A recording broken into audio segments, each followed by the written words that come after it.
Anne Lister, no século XIX, costumava usar roupas masculinas e escuras, o que era algo desafiador para as regras da época. No entanto, Anne não se importava muito com isso. É definida hoje como a primeira lésbica moderna. Ela detalhava sua vida abertamente homossexual em seus diários. Vamos contar a história dessa mulher que viveu muito à frente da sua época. Entre na nossa máquina do tempo rumo à Inglaterra do século XIX, uma época conhecida pelo rígido puritanismo social.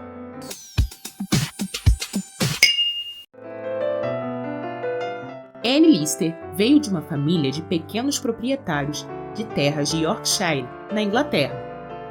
Nascida em 1971, ela passou quase toda a vida na propriedade de Shebden Hall, que herdou de seu tio. Anne tinha um jeito verdadeiramente masculino, sempre usava roupas pretas, o que lhe rendeu o apelido de Gentleman Jack, pelos seus vizinhos. Nesse caso, Jack era uma maneira pejorativa de se referir a uma lésbica, e gentleman era usado para enfatizar seu comportamento masculino. Portanto, Gentleman Jack pode ser traduzido como Senhor Sapatão. Os diários Lister. Durante toda sua vida, Anne Lister manteve uma série de diários onde registrava os detalhes do seu dia a dia. Esses diários são a razão pela qual sua vida não foi esquecida pelo tempo. Ao longo de 26 volumes, Anne descreveu sua vida em mais de 7,7 mil páginas. Esses registros, feitos de 1806 a 1840, incluem informações detalhadas sobre suas estratégias de conquista, suas relações amorosas e íntimas. Para poder escrever livremente, Anne criou um código misturando inglês, latim e grego, símbolos matemáticos e do zodíaco. Além disso, o texto não tinha pontuação, separação de palavras ou parágrafos. Anne ainda usava abreviações e taquigrafia. Tudo isso tornou difícil decifrar seus escritos, e somente no final do século XX é que seus símbolos foram totalmente decifrados. Com o passar das décadas, esses cadernos foram minuciosamente estudados, decifrados, traduzidos e gradualmente reconhecidos como importantes registros da sexualidade lésbica do século XIX. Após sua publicação, em 2011, esses diários receberam reconhecimento internacional, ao serem incluídos no Registro de Memória da Unesco. Os Amores de Lister. Anne Lister foi educada no exterior e descobriu sua orientação homossexual durante o internato.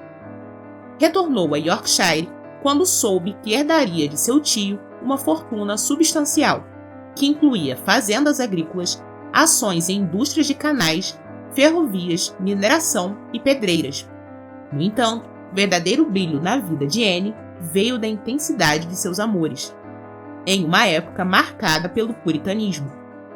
Ela se apaixonou profundamente por uma jovem de alta sociedade de York, chamada Mariana Bencombe, de apenas 21 anos. Durante anos, elas viajaram longas distâncias entre York e Halifax para se encontrarem. Quando estavam separadas, trocavam cartas apaixonadas e chegaram a usar anéis de compromisso. Tudo isso, é claro, era mantido em segredo. A amizade mais íntima entre mulheres não era incomum naquela época. Os pais temiam a gravidez antes do casamento e, portanto, incentivavam as jovens a se aproximarem uma das outras e serem amigas. Anne Lister escreveu em um trecho de seu diário: "Fizemos amor depois de uma noite juntas. Ela me pediu fidelidade, considerando-nos casados.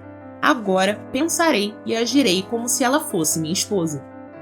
No entanto, suas esperanças foram frustradas. Em 1815, sua amada Mariana Bencombe anunciou que aceitaria casar-se com um viúvo rico. Anne assistiu com angústia ao casamento na igreja em York. No entanto, um ano depois, as duas voltaram a se encontrar, reiniciando o relacionamento secreto, que perdurou por anos a fio, marcado por encontros clandestinos e cartas apaixonadas. Contudo, por volta de 1824, Anne Lister tomou a decisão de viajar para Paris, com o objetivo de aprender francês. Ela se sentiu à vontade na capital francesa, onde o ambiente relaxado a encorajou a explorar seus desejos, sem reservas. Foi nesse contexto que Anne se envolveu com Maria Barlow, que não era exatamente a dama da alta sociedade que Anne idealizava, mas o floresceu amor mesmo assim. Em seus diários, Anne passou a descrever suas relações carnais com mais detalhes do que antes, escrevendo coisas como: tremiam os músculos, os joelhos, minha respiração. O romance ardente entre as duas foi infinito enquanto durou, ou pelo menos até Anne se cansar e decidir voltar para Yorkshire, pois percebeu que não consegue viver muito tempo longe de suas terras. O último e mais glamouroso grande amor de Anne Lister foi Anne Walker, uma herdeira de 29 anos com uma vasta propriedade na região de York.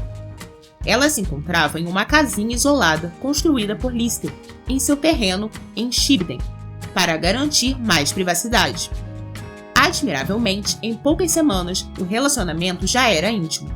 A paixão floresceu de forma abrupta, mas a vida amorosa de Anne entrava em choque direto com as normas sociais da época, pois ela desejava viver junto com sua mulher, e tal situação não tinha precedentes.